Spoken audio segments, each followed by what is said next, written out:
You wouldn't expect for there to be much common ground for those who support abortion rights and those who support gun rights. But if you look closely, there's an important but little-known fixture of the US Constitution that both camps are huge fans of. That fixture is called the Ninth Amendment. This is why the NRA and gun rights advocates need Roe v. Wade to stay intact this year. Good evening. In a landmark ruling, the Supreme Court today said that the decision to end a pregnancy during the first 3 months belongs to the woman and her doctor, not the government. Generations of Americans will look back to us for protection of their rights. From my cold, dead hands. Is that in the Constitution? The Supreme Court applying the liberty... It's pretty simple. No, it's not, Senator Graham. This is the context, and this is the first in a series where we break down the most debated Supreme Court case of the past 50 years. It's a really complicated case. It's a really long case. It's 3 times longer than the Constitution itself. Today we're going to look at a small but very important piece of Roe v. Wade, which is the Ninth Amendment. It's the part of the Constitution that binds the fortunes of Roe v. Wade and abortion rights advocates with those of gun rights advocates that take an expansive view of the Second Amendment. It's a winding journey, and per usual with the Constitution, you have to go back to the 80s, the 1780s. Well, the word got around, they said this kid is insane, man. Took up a collection just to send him to the mainland. Get your education, don't forget from whence you came. And the world's gonna know your name. What's your name, man? Alexander Hamilton. My name is Alexander Hamilton. Alexander Hamilton, at this moment in history, is America's favorite founding father, but worth noting that not everything he said was good and right. What the musical left out is that he actually was against individual rights being in the Constitution, let alone abortion rights or gun rights. He didn't want the right of freedom of speech or the freedom of religion or the right from unreasonable searches. Alexander Hamilton didn't want individual rights in the Constitution, but not because he didn't appreciate those things. He had a more nuanced and frankly poetic view of constitutional rights that's relevant today. To Hamilton, rights were given to Americans from God, so any attempt to write down those rights would inevitably be insufficient and potentially leave some out. That would give governments the ability to come in and infringe on those God-given rights in new and unforeseen ways. But the idea of constitutional rights were really popular with Americans who doesn't want a freedom of speech or religion. So as a compromise, another founder, James Madison, gave Alexander Hamilton something called the Ninth Amendment. It basically says, hey, just because it's not written in the Constitution doesn't mean it's not a right that Americans have.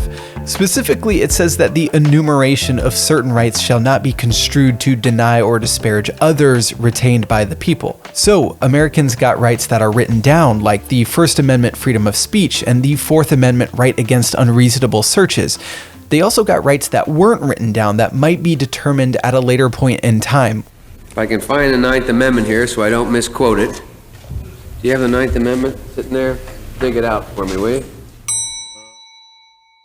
Here's why the Ninth Amendment is important to abortion and gun rights, and I'll start with guns. Your right to own a gun for self-defense is at risk in this election. Hillary Clinton would take away your rights. Self-defense is your right. Don't let it be taken away. The Second Amendment protects an American's right to carry firearms. But there was a moment in American history where the Second Amendment could have been much more limited than it is today.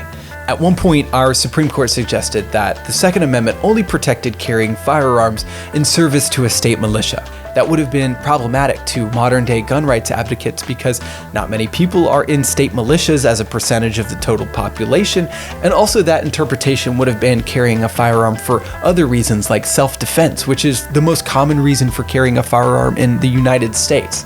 The people who believe in that interpretation today, and the Supreme Court, when it recommended this interpretation a long time ago, had reasons for that interpretation. The amendment specifically calls out a well-regulated militia and the security of a free state. If the amendment was supposed to protect other uses of firearms, like hunting or self-defense, wouldn't those have also been included? That wouldn't have been entirely uncommon for that moment in history. Before the Constitution was ratified, Pennsylvanians had the liberty to fowl and hunt in seasonable times on the lands they hold, and also to bear arms in defense of themselves. So to a lot of people, that omission feels intentional. Also, why mention the military in the first place? If there was no mention of militias, then there you go. All of a sudden, the right to bear arms has nothing to do with military service. Despite that commonly held interpretation that the right to bear arms only applies to military uses of firearms, the Supreme Court held in 2008 that Americans did have a right to self-defense in the Second Amendment. They would argue that just because Americans had a clear right to military uses of firearms didn't mean that Americans didn't have a right to self-defense that was proven out by history and tradition. Gun rights advocates loved the opinion. NRA leaders called it a great moment in American history. Gun control advocates hated it because it limited what laws could be enacted to fight gun proliferation. The Ninth Amendment is really helpful for reaching conclusions like this that go beyond the literal text of the Constitution. Just because the Second Amendment didn't appear to include the right to self-defense at one moment in our nation's history doesn't mean that Americans don't enjoy a right to self-defense today. The words abortion or maternal health decision-making don't actually show up in the Constitution, but the word liberty in the 14th Amendment does, and the Ninth Amendment precludes us from saying that those things aren't included because they're not literally found in the Constitution. When you're trying to understand Roe v. Wade and cases like it, the Ninth Amendment is your first stop. Both sides of the political aisle will use the Ninth Amendment when they agree with the outcome. But thanks to James Madison and Alexander Hamilton, you can't have one without the other. Do you have a constitutional right to bathe nude in the reflecting pool in front of the Lincoln Memorial in Washington, D.C.? No. For better or for worse, the Supreme Court decides which of those rights that we hold that aren't written down in the actual Constitution. They reach back into the history of America to identify those rights.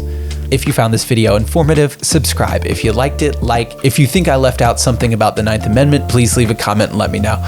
Next time on The Context, we're going to talk about the forgotten history of abortion in America. And we're going to talk about one standard in particular that the Supreme Court might bring back.